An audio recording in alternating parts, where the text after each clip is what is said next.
Oi, oi, boa noite. Começando o encerramento, o último dia da nossa Semana de Relações Públicas, o SERP. Essa quarta edição que está sendo maravilhosa. E para fechar com chave de ouro, hoje a gente vai falar sobre gestões de crise com a nossa ilustríssima convidada, Aline. E, Aline, primeiramente, muito obrigado por você ter aceitado o convite. Eu Muito estou obrigado. super, super honrada e muito de estar aqui com vocês. Muito obrigada a vocês pelo A gente convite. está mais honrado ainda, a gente está muito feliz que você vai fechar com esse tema que é tão, assim, é um tema que todos os alunos esperam, que a gente sempre comenta, tudo que acontece, a gente, meu Deus, a gente precisa falar sobre gestão de crise, a gente precisa, É e verdade, é é um tema muito importante. legal. E a gente queria te agradecer de novo por você poder encerrar esse dia com a gente, e vai ser muito legal. Vamos pro bate-papo então? Vamos. A primeira perguntinha que a gente queria ouvir de você é como você, o maior desafio que você enfrentou na sua carreira até aqui e como você superou ele. Bom, gente, boa noite. Obrigada aí mais uma vez por eu estar aqui com vocês. Eu acho que eu vou hoje aprender bastante, né? Porque eu vou. É sempre bom a gente ouvir pessoas mais jovens e que têm outras experiências para juntar com a que a gente tem. A minha carreira, acho que sim, a carreira como um todo, a gente sempre tem muitos desafios, né? Eu acho que a inteligência da gente disseminar ou fazer com que isso fique menor, né? Os desafios é a gente estudar muito. Né? A gente saber muito do que a gente faz, a gente tem um entendimento de onde a gente navega. É, são vários, eu poderia te citar alguns da minha carreira, mas eu acho que sim. É, algumas dificuldades que eu tive, vou te falar assim, do lado pessoal e profissional. Pessoal foi quando eu cheguei no Rio, aqui em São Paulo, sendo do Rio, e foi muito curioso. Eu participei de uma concorrência grande e quando eu entrei na sala, que eu fui chamada, né? Entrei na sala, a pessoa olhou para mim e falou: "Você está fazendo o que aqui?" Eu falei: "Ué, fui chamada para a concorrência." "Ah, mas lourinha, mulher." E aí eu falei: "Sim, fui chamada para a concorrência. Eu sou da Prestige e vocês entraram em contato com a gente. Eu vim aqui fazer uma apresentação." Então, assim, isso me marcou muito na época na minha carreira. Isso foi há uns. Eu tenho a Prestige há 17 anos e isso foi logo no início. Então, eu tinha mais ou menos nem 2 anos de fundação de Prestige. E hoje eu acho que eu teria lidado de uma forma diferente, né? Embora eu tenha sido hábil, né? Eu simplesmente respondi: "Não, vim aqui porque eu sou da Prestige, porque você me chamou." Hoje eu teria respondido de uma forma muito diferente, ainda mais se eu soubesse, que foi o que aconteceu, que a gente ia ganhar concorrência. Então eu teria Olha só.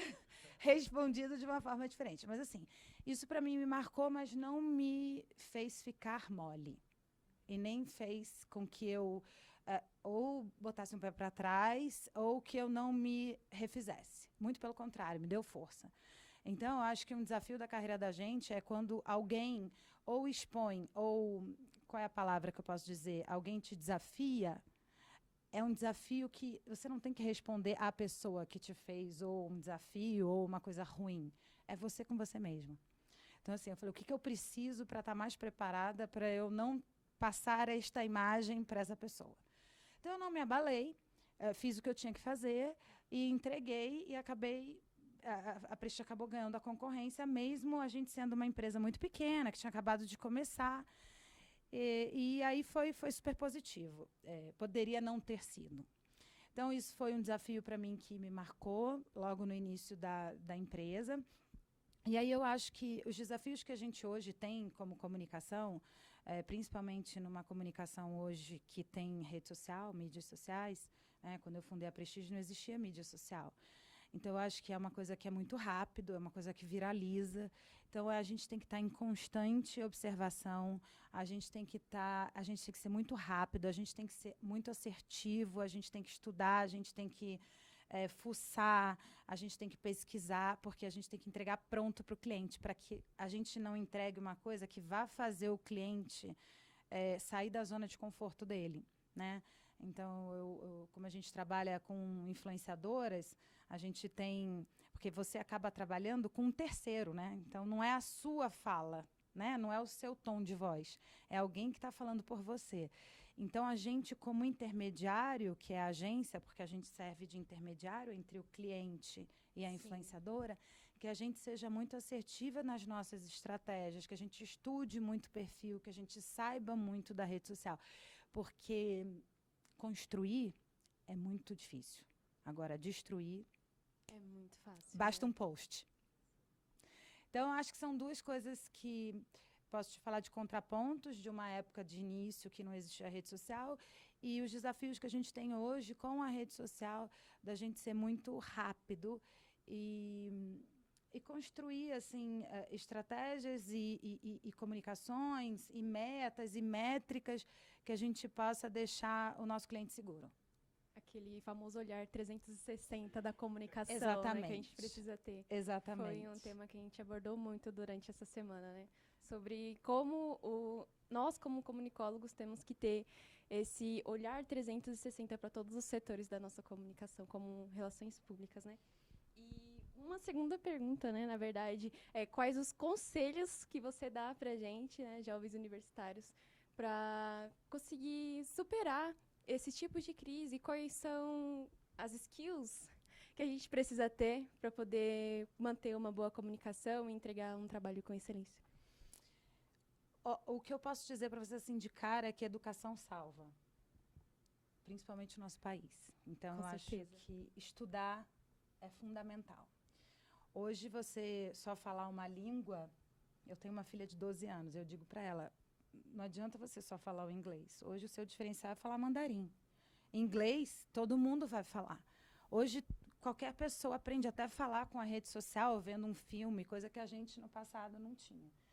Então, eu acho que... e aí também tem uma coisa, até puxando o gancho que você falou em relação ao 360. Eu acho que, às vezes, a gente assim, quer se saber tudo, e não dá para saber tudo. Verdade. Né? Aí a gente fica se exigindo demais. Né? E hoje a gente fala muito de saúde mental, que as pessoas precisam cuidar da saúde mental para que elas estejam preparadas para enfrentar a vida. E aí o que eu gosto de ressaltar é o seguinte: entenda o seu ponto forte. O seu ponto forte é aquilo que você vai fazer melhor que ninguém. Ninguém. Com certeza. E aí, em vez de você trabalhar um ponto seu fraco e ficar em cima daquilo, eu tenho que aprender aquilo, eu tenho que aprender aquilo, gasta tempo com o que é seu ponto forte para você ser melhor que ninguém. Ninguém te supera no seu ponto forte. Porque ponto fraco vai ter todo mundo. Eu brinco com as meninas lá na agência. Eu sou... Bom, a gente é jornalista, né, gente? Então, assim, eu sempre fui péssima em matemática. Vou falar bem baixinho, porque eu não posso divulgar isso Olha muito. aí os motivos que escolhemos RP. E aí, a gente... Eu tenho uma agência. Então, a gente não vive sem matemática. Para tudo, a gente precisa de números, né? E aí, eu sempre ficava falando assim, meu Deus do céu, eu quando comecei, que eu me formei, eu falei assim, eu vou ter que fazer um curso de Excel. Ai, meu Deus do céu, eu tenho que fazer um curso de Excel. Aí, um dia, eu peguei um professor de filosofia que ele falou assim para mim, por que mesmo que você está fazendo um curso de Excel, se você tem milhões de outros cursos na sua área que você ainda não fez? Aí eu falei assim, não, porque eu sou péssima. Ele falou, mas para que exatamente você vai fazer um Excel avançado? Você é uma engenheira que vai construir prédio? Aí eu falei, não, mas não é só isso. Ele falou assim, Aline, para tudo. E aí eu aprendi isso com ele. Ele é um professor que dá aula aqui em São Paulo e tal. Ele falou assim, você sim vai saber, você tem que saber fazer o Excel, montar o Excel. Mas é a primeira página do Excel. Daqui por diante, você não precisa mais. Você vai fazer outras coisas que são suas habilidades, que são os seus, a gente chama de pontos fortes, o seu skill, que o meu, eu posso ressaltar. Eu sou uma pessoa que tem um relacionamento muito próximo. Isso traz muitos benefícios para a minha empresa. Assim, eu conheço muita gente, eu tenho um relacionamento próximo com a imprensa, então eu acesso muito rápido as coisas, seja o assunto que for, embora a gente seja especializado em beleza, mas se eu quiser falar de uma crise, se eu quiser construir uma pauta de negócios, eu rapidamente acesso o diretor da revista tal, que vai me dar a indicação do outro. Então, assim, um ponto super forte, faça networking. Networking é tudo na sua vida, para tudo. Então, com certeza. Seja uma aluna brilhante. O que eu falo de brilhante? Não é ser a melhor aluna, mas é eu me formei naquilo, porque eu gosto daquilo e é isso.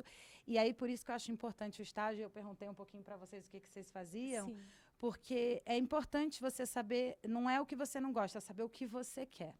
E até mesmo conhecer, né? Porque É, são e a gente tantas vai se áreas. conhecendo. E assim, a escola é a faculdade é a base, mas você só vai se conhecer e saber o que você gosta na prática fazendo. Com certeza. Que tem vezes, como a gente comentou ontem, tem cursos na grade da faculdade que a gente acaba amando na hora de estudar, mas que no mercado de trabalho é totalmente diferente, ou é Exatamente. apresentado de uma maneira mais desafiadora, então acaba meio que frustrando, né? E acho que a importância do estágio nesse requisito é muito enriquecedora, assim, é muito essencial. É, e a prática é muito bom. Também tem uma outra coisa, que às vezes você tem bons professores, que você tem um professor que te encanta muito, que é um professor maravilhoso, que aí te chama muito para a matéria. Eu tive isso. Aquele professor que você fala assim, gente, é o professor. Aí você fica muito apaixonada pela matéria. Mas, assim, eu acho que a importância de você fazer o estágio, de você fuçar, de procurar. Eu comecei fazendo na faculdade. Então, assim, eu fiz estágio na faculdade para me ajudar a pagar a faculdade. Então, eu ficava fuçando. Ah, tem alguma coisa para fazer aí? Você está precisando de alguém? Como é que faz isso? Como é que liga esse botão? Então, eu era aquela que ficava procurando coisa para fazer, sabe? Ó, aí eu via que, tipo, vou dar um exemplo aqui, ó. Tem que acender as 3 luzes. Essa aqui não acendeu. Onde é que eu acendo? Me diz lá que eu te ajudo. Então, eu era aquela Proatividade, né? Pronto. É isso. Essa proatividade. palavra-chave, é você ser proativa. Sim. Então, acho que tem muitos skills, mas também tem aquele que... Porque, assim, só você tem o que você tem, só ele tem, assim como eu só tenho. Cada pessoa é única. E eu acho que a gente tem que respeitar e se autoconhecer para dizer o seguinte, isso aqui eu gosto, eu vou fazer e é o que eu quero. Porque, gente, a gente fica mais tempo no nosso trabalho do que em casa. Sim. Se você for para o trabalho e não fizer o que você gosta, não faz sentido.